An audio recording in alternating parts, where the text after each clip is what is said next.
A gente vai ler juntos esse texto. Eu separei aqui a NTLH, que eu acho que era bem propício para hoje. Vamos ler? Meus queridos irmãos, sinto muitas saudades de vocês. Vocês me fazem tão feliz e eu me orgulho muito de vocês. Sou aqui cúmplice de Paulo nessas palavras. Portanto, continuem todos firmes, vivendo unidos com o Senhor.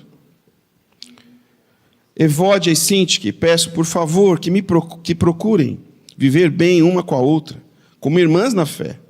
E a você, meu fiel companheiro de trabalho, peço que ajude essas duas irmãs, pois elas, junto com Clemente e todos os outros meus companheiros, trabalharam muito para espalhar o Evangelho. Os nomes deles estão no livro da vida que pertence a Deus. Tenham sempre alegria, unidos com o Senhor. Repito, tenham alegria. Sejam amáveis com todos. O Senhor virá logo. Não se preocupem com nada, mas em todas as orações peçam a Deus o que vocês precisam e orem sempre com o coração agradecido. E a paz de Deus, que ninguém consegue entender, guardará o coração e a mente de vocês, pois vocês estão unidos com Cristo Jesus. Por último, meus irmãos, encham a mente de vocês com tudo que é bom, merece elogios, isto é, tudo que é verdadeiro, digno, correto, puro, agradável e decente. Ponha em prática o que vocês receberam e aprenderam de mim, tanto com as minhas palavras como as minhas ações. E o Deus que nos dá paz estará com vocês. Na minha vida, em união com o Senhor, fiquei muito alegre, porque vocês mostraram de novo o cuidado que vocês têm por mim. Não quero dizer que vocês tivessem deixado de cuidar de mim, é que não tiveram oportunidade de mostrar esse cuidado. Não estou dizendo isso por me sentir abandonado, pois aprendi a estar satisfeito com o que eu tenho. Sei o que é estar necessitado e sei também o que é ter mais do que é preciso. Aprendi o segredo de me sentir contente em todo lugar e em qualquer situação, quer esteja alimentado ou com fome, quer tenha muito ou tenha pouco. Com a força que Cristo me dá, posso enfrentar qualquer situação. Apóstolo Paulo aos Filipenses. Eu quero aqui fazer uma visão condoeira, uma visão panorâmica sobre esse texto de Filipenses. Pode passar, querida. Então a gente vai passar para essa questão da visão panorâmica.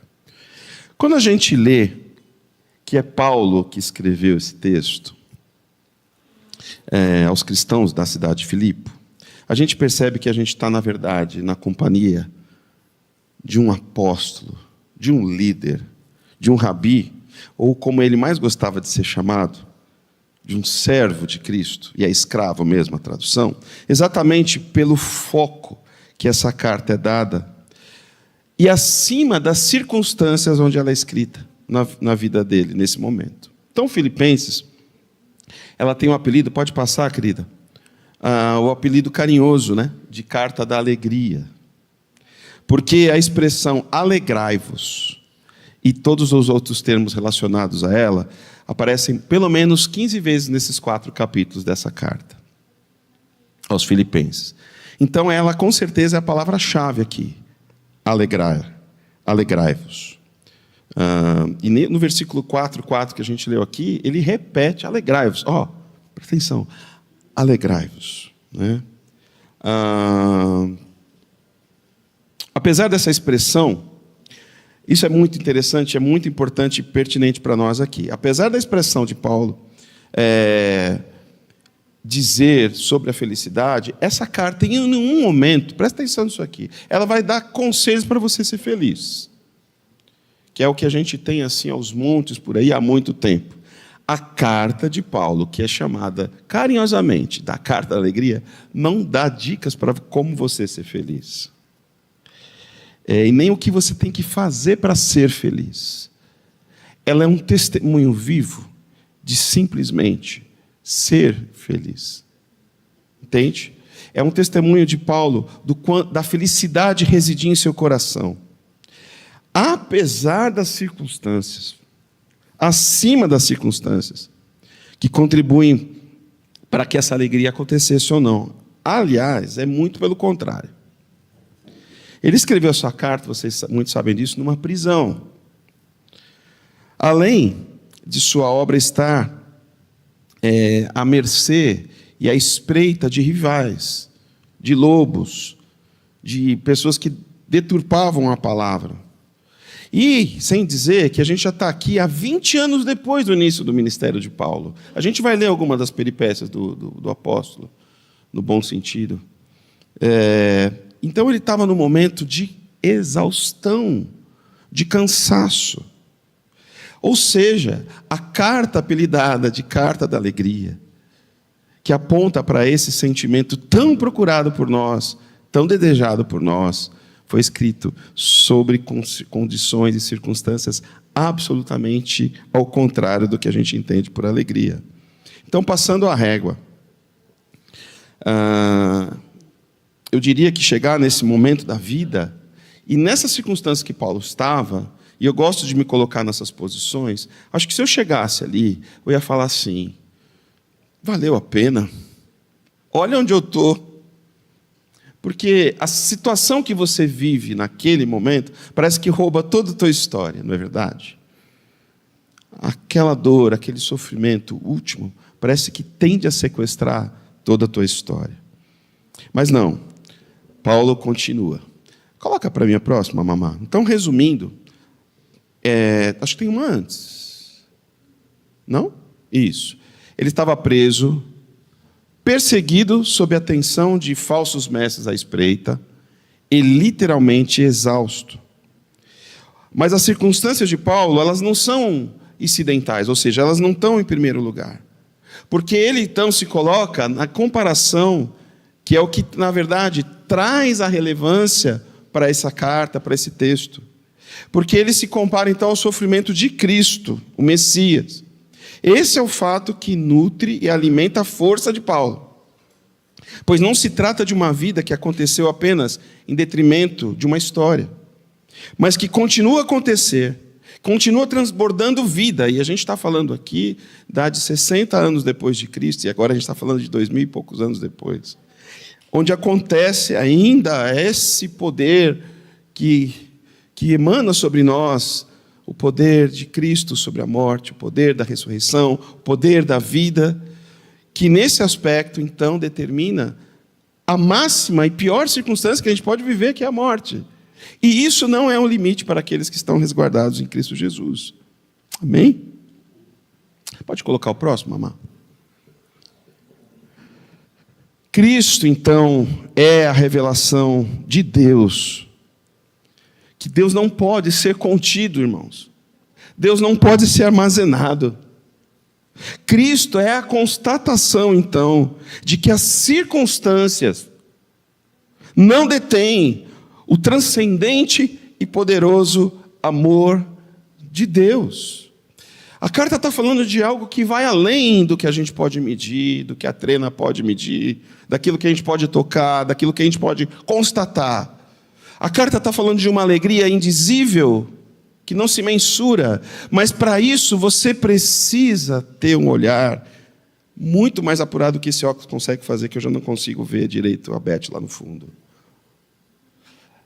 Que é a visão do Espírito Santo de Deus sobre a realidade que de fato vivemos, que transcende o que a gente aqui vive. A real alegria apresentada por Paulo, portanto, ela tem como alicerce esse movimento impávido da ressurreição, poderoso, que ultrapassa as circunstâncias humanas, as mais rudes e as mais cruéis. Lembre-se então do sofrimento de Cristo, da traição, que talvez seja um dos piores sentimentos que a gente pode, mais amargos que a gente pode experimentar nessa vida. A violência extrema, a injustiça extrema, a morte aos cravos, a coroa de espinho, que era uma alusão caricata e que zombava da divindade de Cristo. Então, Cristo nos faz lembrar que nada pode nos separar do amor de Deus. Nenhuma força, circunstância ou criatura. nem morte, nem vida, nem anjo, nem presente ou futuro, nem altura ou profundidade, nem 25, nem 26, nem 1800 e pouco, nem 1939, que foi o terror. Nada nos separa, nenhum ano, nenhum portal do que é o amor de Deus para aqueles que estão reservados, que estão estabelecidos sob o poder de Jesus Cristo. Amém, queridos? Pode passar o próximo, mamãe. Então, falando um pouco mais do contexto da carta, opa, pulou bastante. Volta lá, Má. É o contexto da carta.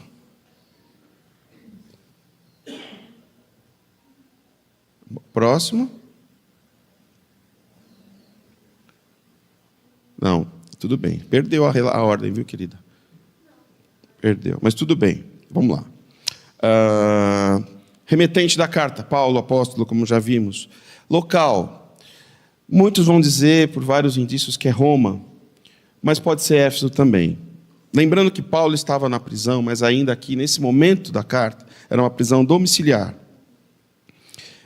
Ele era preso por várias coisas, mas dentre elas por perturbar a paz.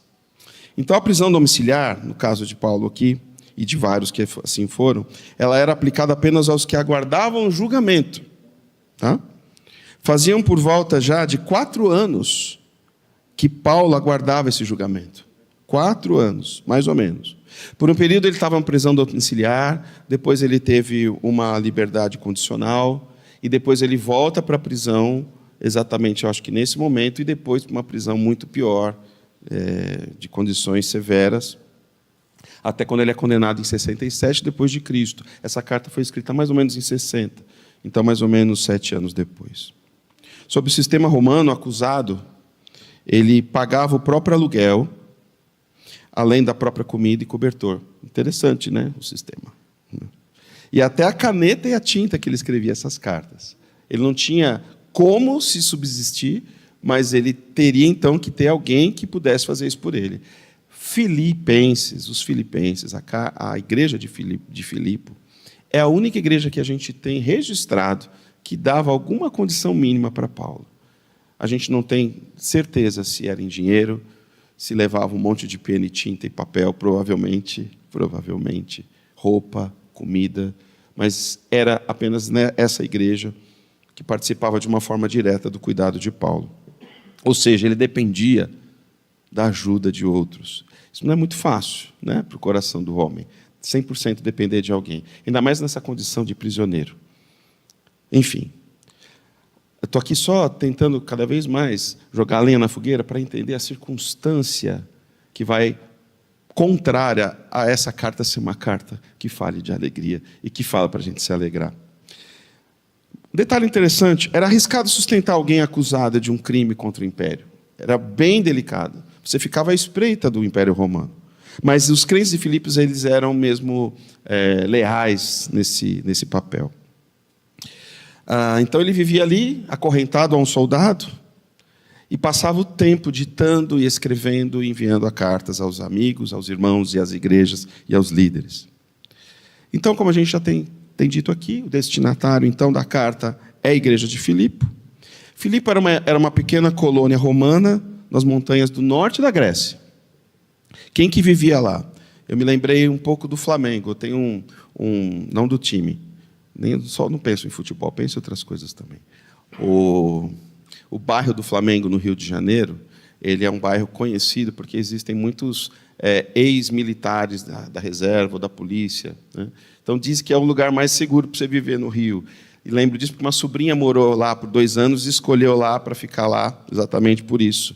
Me lembrei que Filipe é uma coisa parecida. Os reformados, os militares italianos, eles iam para esse norte da Grécia. Então, ali era uma terra de pós-soldados e líderes militares.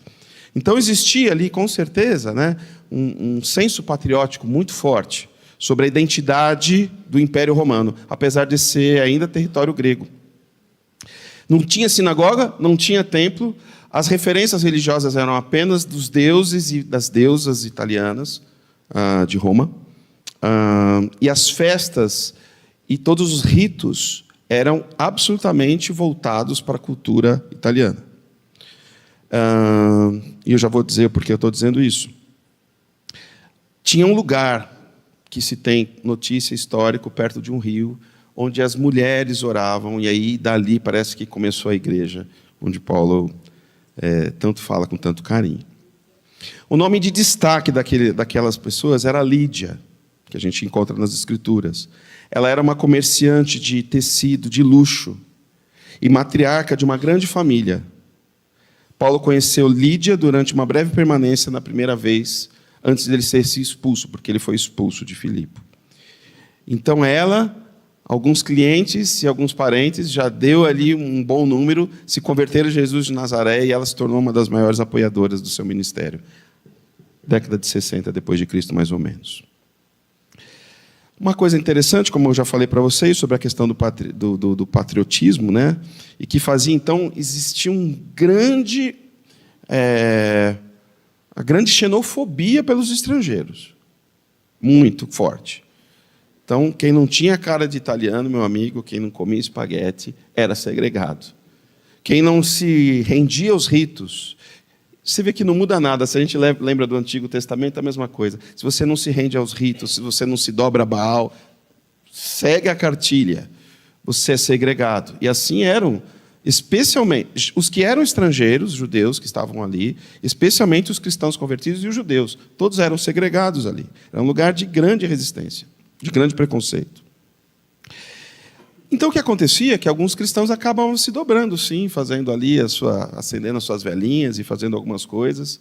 E se dizia, assim, que existiam orgias de prostituição, relações incestuosas, e por aí vai. Não era coisa pequena. Isso era Filipe. Isso é a região da igreja que a gente vê, onde Paulo nutria tanto carinho. Vamos lá. Então você percebe que a gente tem esses mesmos contextos em vários pedaços da história, e hoje, inclusive, algumas dessas características, não é mesmo? Então, quer dizer que seguir a Cristo compreende sempre ter em mente, por sua vez, vigiar. Como diz o texto, sabemos que somos de Deus e que o mundo todo está debaixo do poder do maligno. Como é importante isso, e como isso tem sido banalizado.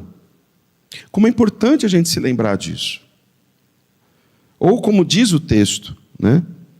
Lembrar que nós não estamos lutando contra seres humanos, mas contra as forças espirituais do mal que vivem nas alturas, isto é, os governos, as autoridades, os poderes que dominam completamente esse mundo de escuridão.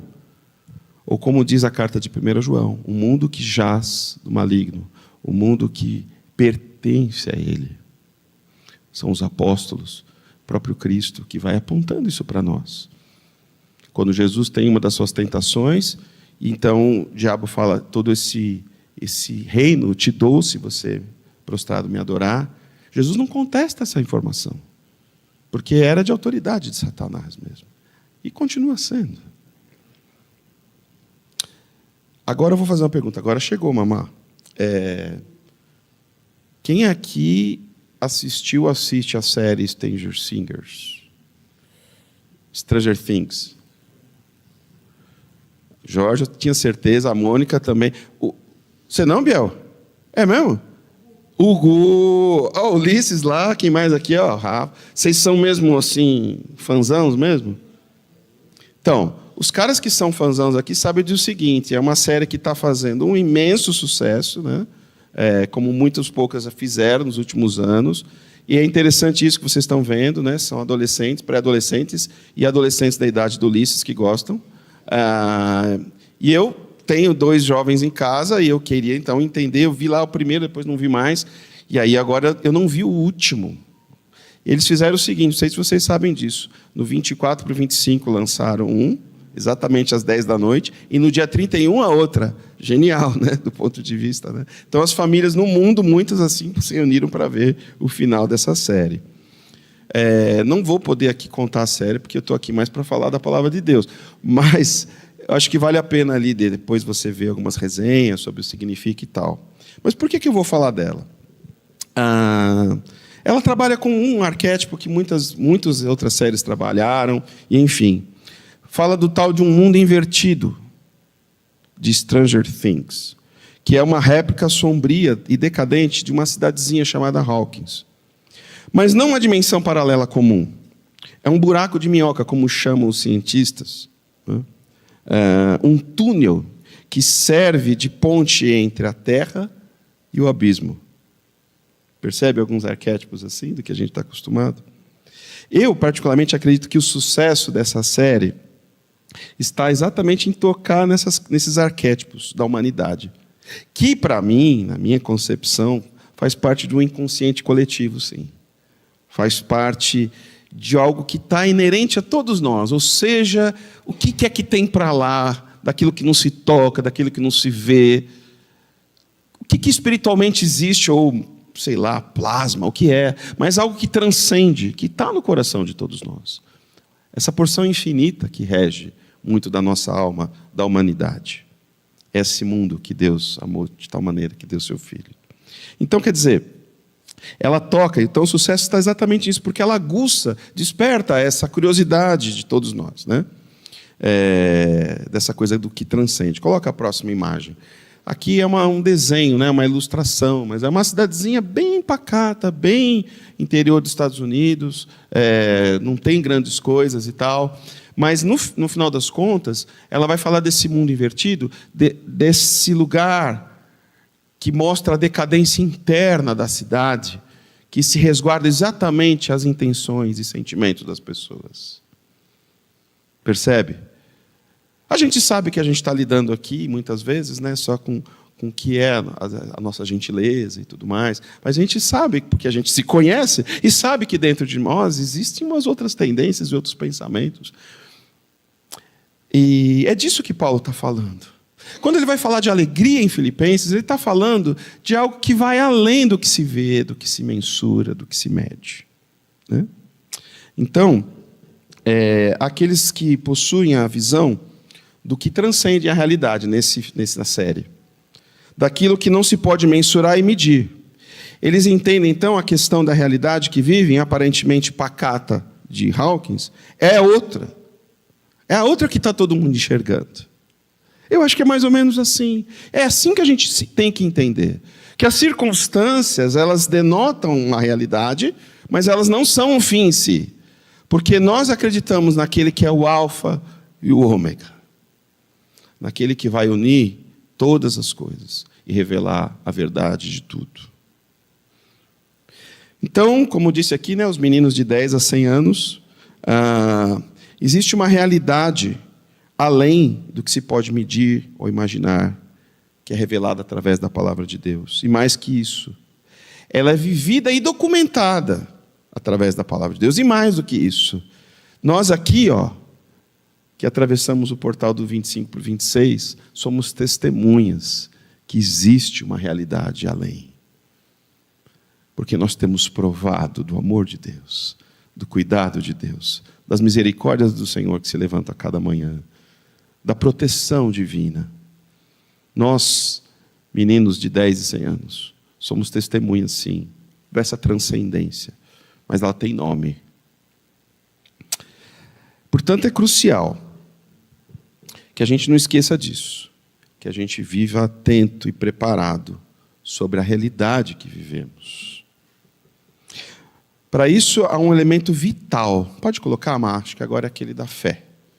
Talvez, quem sabe, a gente segue na ordem. Isso. Finalmente, sejam fortalecidos no Senhor e na força do seu poder.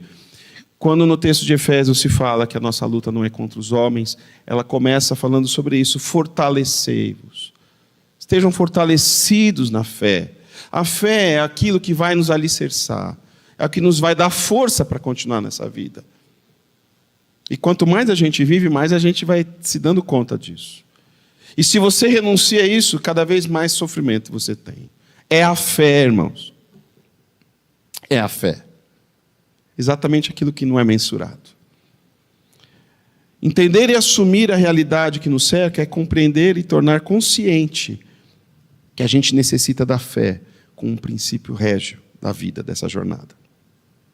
Para isso é importante lembrar de um conceito que enfraquece, ao invés de fortalecer a gente, como diz Efésios 1. tem aqui uma palavra que ela está fora de moda. Eu li algumas coisas, ouvi algumas pessoas, e me voltei, e foi acho que uma orientação do Espírito Santo de Deus mesmo, para o querido professor Russell Shedd, quando ele fala num encontro, acho que é da Vida, da editora Vida, já de muitos anos atrás. Para quem não conhece, ele é um homem que era PhD em Novo e Antigo Testamento, ou seja, tudo que pode ter para estudar na Bíblia, né? Mas o conhecimento dele era proporcional à humildade dele e uma fé muito simples. E eu fui ouvir. E ele estava me falando sobre isso, e gente falando, é verdade. Como a gente tem banalizado o pecado. Como a gente tem esquecido dessa palavra. Como a gente tem usado pano quente. A gente vive esse momento já há alguns bons anos, que a gente chama de banalização do mal. Onde você justifica o mal sobre vários aspectos. E isso gera um sentimento dos mais perigosos para a nossa existência enquanto seres humanos. A incredulidade nessa transcendência. E a pior incredulidade que pode ter é duvidar do pecado e da destruição que ele causa. A incredulidade sobre o próprio pecado. Ela, no começo, ela é confortável, é interessante, por isso que ela é banalizada. A gente vive nesse momento, onde o que é confortável, o que é gostoso, o que me dá prazer, é o que vale a pena. Então, se encontrar com o conceito que o pecado é uma coisa gostosinha, que jeitosinha, e que, na realidade, não é bem assim. É muito austero isso daqui, muito 880. Para com isso. A gente tem 250 tons de cinzas. Para. Quando você vai negociando os valores, num primeiro momento, isso se adequa ao coração do século XXI. Só que isso é sutil demais. Porque aquilo que é confortávelzinho vai se tornando desconfortável. E você não se dá conta que é por causa disso. E o pecado, ele vai começando de uma forma sorrateira. Como a gente sempre fala. E é interessante que no texto que a gente leu aqui de Filipenses, que é o texto que está nos norteando aqui, eu dei essa volta toda para chegar aqui de volta, são conselhos sobre pecado, sobre falhas, sobre a não observância de algumas coisas que a palavra de Deus nos orienta. Importante lembrar, o que é o pecado se não tornar o meu desejo mais relevante do que o amor a Deus acima de todas as coisas? Ou eu, na meu autogoverno, ser o grande imperador do meu próprio trono e sentenciar poder sobre todos os outros? Você sabe que, uma vez, os apóstolos eles fizeram uma petição a Jesus. Vocês vão lembrar. Aumenta a nossa fé. Sabe por quê? Porque eles estavam, então, finalmente entendendo uma transcendência que eles nunca imaginavam. O que foi aquela cena daquele monte de porcos pulando do precipício? O que foi tonéis de água se tornarem vinho da melhor qualidade? O que foi gritar na cova de um morto, levanta ele levantar? Eles começaram a falar, epa, a lei não está sendo suficiente, a escola dominical não está sendo suficiente, e na sinagoga não está sendo suficiente. Eu preciso de mais fé, que é esse negócio daí, essa força que vem além daquilo que eu posso, ou seja, é só Jesus que pode me dar. Então eles entenderam uma coisa que parece que a gente desentendeu. Não são os grandes conselhos humanos, não são os grandes apontamentos humanos sobre a vida. É a fé, é o amor a Deus, é a presença dele em mim que regula a minha vida e os meus passos. Amém? Amém, queridos? Então, aumentar a fé é uma questão de necessidade, porque quanto menos fé eu tenho, mais eu estou exposto. Quanto mais fé eu posso ter, mais tranquilo eu estou, mais certo estou que Ele é por mim, que Ele está comigo. Coloca o versículo para mim, filha. Assim, a gente fixa os olhos, não naquilo que se vê, mas no que não se vê, Pois o que se vê é transitório, mas o que não se vê é eterno. Olha só, gente, não é difícil isso aí? Eu tenho que falar por mim. Eu acho difícil demais. Eu fico fazendo a conta para daqui 3 meses falar assim, se meu braço quebra, se esse janeirão, que nem foi 2025, normalmente janeiro, fevereiro é um mês bem ruim para a gente que presta serviço. Mas isso se estendeu até maio. Se for igual e continuar nessa toada com as coisas que eu tenho pela frente, lascou. Se o mundo continuar como está e as coisas continuarem assim, como que vai ser o futuro da minha filha, do seu pequenininho aí, Sérgio? Nosso coração aperta pelas coisas que a gente vê, que a gente escuta, e não são poucas. Elas chegam por todo lado, principalmente por essa janela, e deixam a gente atordoado. Eu tenho que falar por mim, eu estou falando por mim, tá bom? Não estou acusando ninguém, não. Mas eu acho que a gente é meio parecido, então eu acho que talvez seja mais ou menos por aí com vocês também. Fixar os olhos naquilo que não se vê, como é que faz isso? Fé. Não tenho resposta, não estou vendo. É ao contrário da ansiedade, que você vê algo que não existe, e aquilo se torna concreto, a gente vai falar disso daqui a pouco. A fé é uma certeza de que Deus é por mim, que Ele continua no trono do universo, que Ele olha por mim enquanto eu durmo, que Ele prepara cada manhã para mim, que me ama do jeitinho que eu sou, todo cheio de medo, todo cheio de ansiedade, todo cheio de frustração, muitas vezes cheio de ódio. Ele me ama sim. A fé é essa entrega diária a essa realidade, que não se vê. Então, voltando ao texto de Filipenses 5, eu estou aqui terminando, eu vou apontar para vocês 5 falhas e que podem se tornar pecados, se já não são pecados, porque às vezes são escolhidos por a gente fazer, mas que estão nas entrelinhas daqueles conselhos finais, para que a gente viva essa semana e esse ano de 2026. Então, voltando ao texto, a gente tem 5 falhas que enfraquecem a fé. E enfraquecendo a fé, eu fico com mais ansiedade, fico com mais medo, eu sou menos generoso, eu sou mais sentenciador, eu sou mais irado, sou mais irascível. Com a fé fortalecida, eu tenho aí o cabresto mais seguro, eu tenho mais tranquilidade no coração, eu tenho a certeza de que o que transcende é o que guia a minha vida, aquilo que eu não vejo. Vamos lá. Então, o primeiro deles é viver desatento a promover dissensões, diferenças que nos separam. Esse daqui é aquele texto que fala daquelas 2 senhoras, moças, não sei. Mas quando a gente vive desatento, ou pelo contrário, às vezes, né? Talvez conscientemente desatentos, inconscientemente não, e a gente promove dissensões e diferenças que nos separam. É um texto dirigido à igreja. Isso acontece mas acontece dentro das 4 paredes da nossa casa também. Quando a gente promove, nós é que somos aqueles carinha que tacam a lenha na fogueira e mais álcool, para que pegue mais fogo ainda. Dissensões, diferenças que nos separam. Separam então casais, separam filhos, separam amigos, irmãos. Vão alimentando essas separações, levam a rupturas, geram menosprezo, geram desrespeito, geram ofensa, violência, e vão enfraquecendo a fé vital na caminhada. Olha, Evódica e Síntique, quem eram ao certo, não se sabe.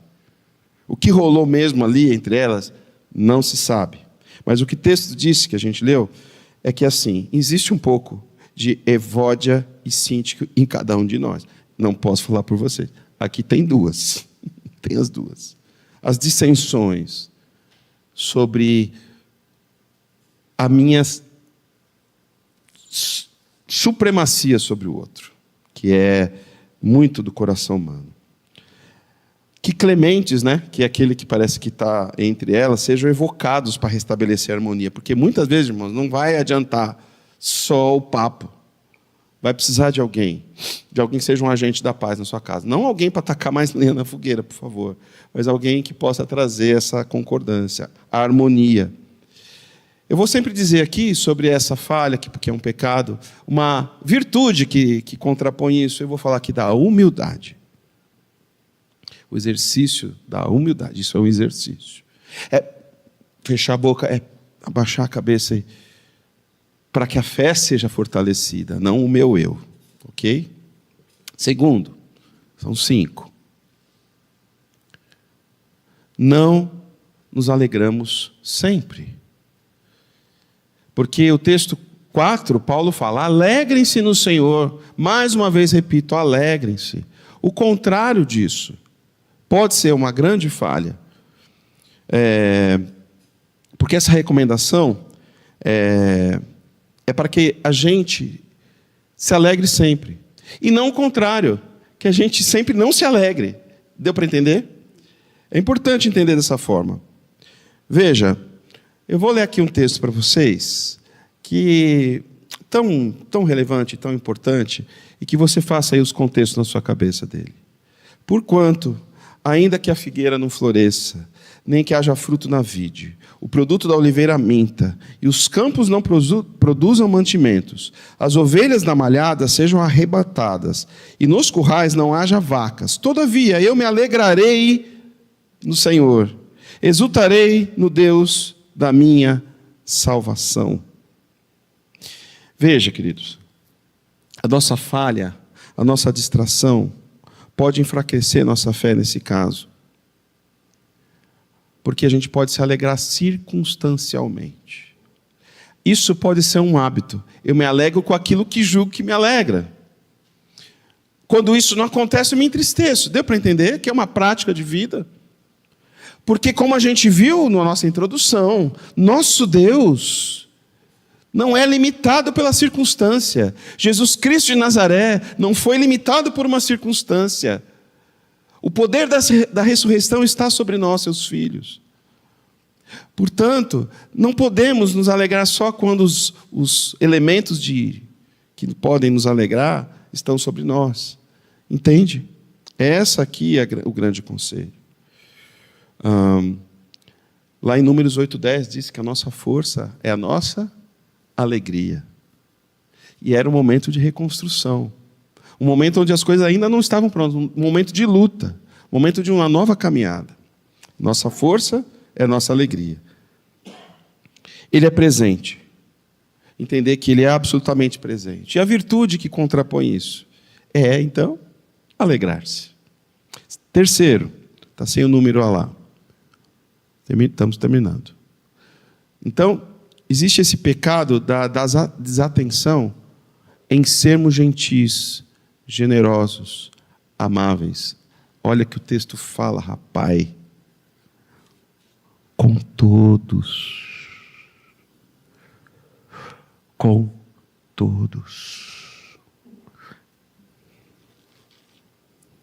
Sejam amáveis com todos. E ele ainda diz, o Senhor virá logo.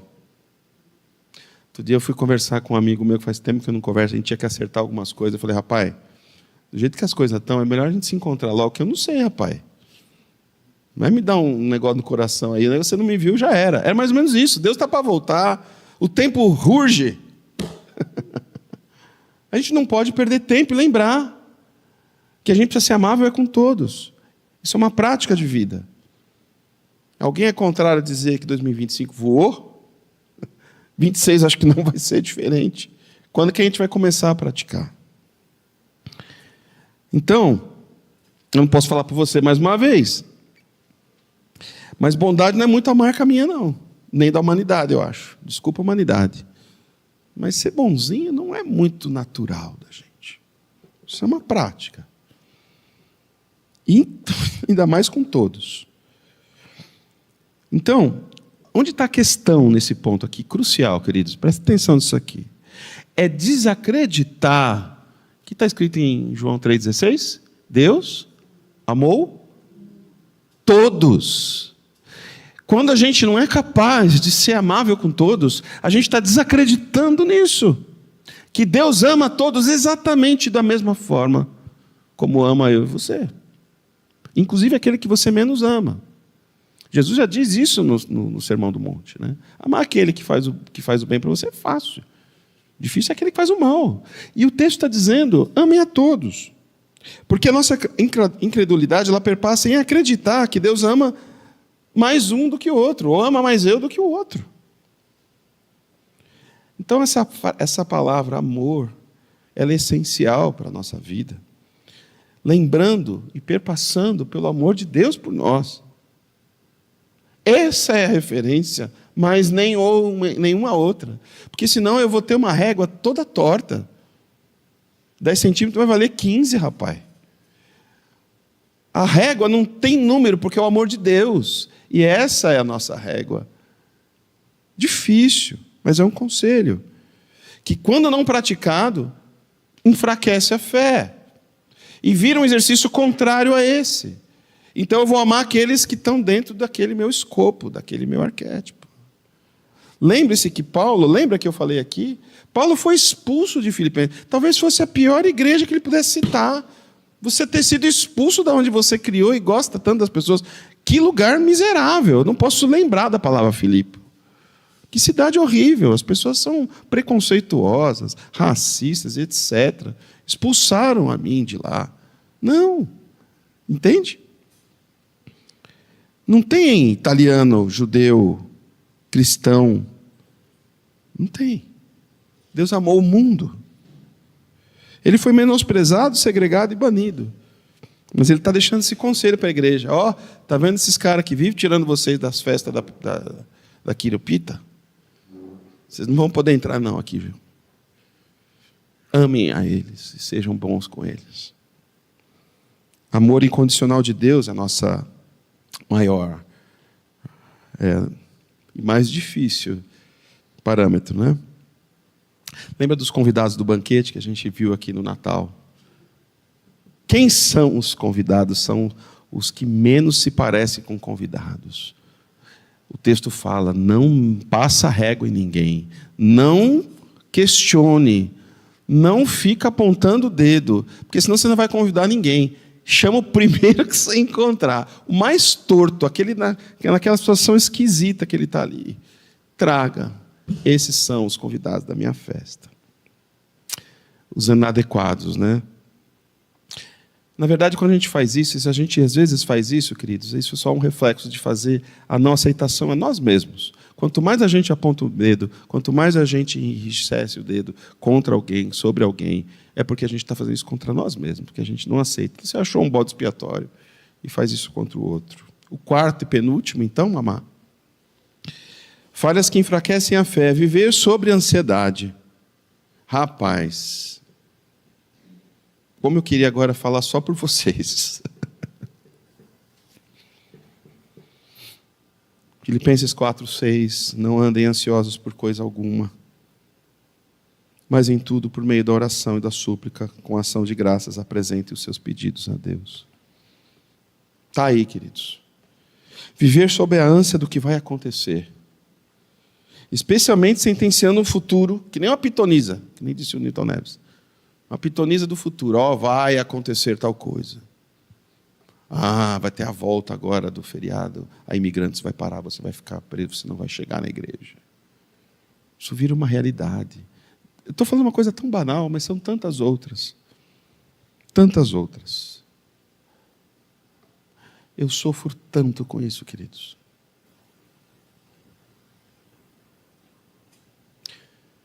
Final de 2023, eu tive uma... Foi quando a gente teve aquele retiro lá que eu joguei bola, né, filho? Foi final de 23, né? Eu voltei já meio mancando do futebol. E aí fui piorando, o pessoal foi rindo. Nunca joga bola. Segunda-feira atrás me levou aos prantos de dor nas costas e foram meses e meses de algo que eu vivi a última vez em 2001. Eu tenho um diagnóstico bem ruinzinho, pelo menos 4 coisas aqui, que moram aqui. E eu fui ficando bem, graças a Deus, mas eu fiquei com uma parestesia aqui, na região da virilha. Nunca mais saiu. E aí agora está brotando um negócio aqui, igual. Falei, caramba, quase 2 anos depois. Aí, o que é que acontece? Tem uns fantasmas de madrugada. Madrugada você está cheio de sono, você está cansado, está com um monte de coisa. Aquilo vem e aquilo vira. É assim com você também? Vem aquilo aqui, ó. Você está morrendo, negão. Sério. Eu acordo. Fantasma, fantasia que se torna real. Não andem ansiosos. Entregam. É um bom regulador da nossa fé, o nível da nossa ansiedade. Não leve isso como um peso. Não é assim que Jesus faz com a gente. Leva como uma boa orientação. Porque senão isso eles viram maestros da vida da gente. Rege como as coisas têm que ser. Ora paralisam, ora nos põem em prantos, ora a gente fica desesperado. Enfraquecem a fé. Por isso entenda como uma falha. Não se deixar viver iludido por essas fantasias. Entregar ao Senhor. Viver cada dia seu mal. Buscando o primeiro reino de Deus. Amém? E a continuação daquele versículo, que é o 7, tão gostoso de ler. Então, quando você leva para Ele todas as coisas em forma de oração e súplica, a paz de Deus, que excede o entendimento, guardará o coração e o pensamento de vocês em Cristo Jesus. Oro assim por vocês. Vocês oram assim por mim também? Vamos orar assim pelos outros. Esse é o grande mal do nosso século. Filipenses 4:6 é um grande desafio. E para terminar, queridos, uma falha que enfraquece a fé é não viver contente em qualquer circunstância. Próxima, mamá e última. Eu acho que isso, assim, escrito, quando eu leio, é quase que uma utopia. É assim para você também? Como assim viver feliz em qualquer circunstância? Uma coisa importante, bem importante. Você não vai deixar de ficar triste sobre algumas condições. Não vai deixar de ficar ansioso sobre algumas tensões. O problema é como é o desdobramento disso. Entende?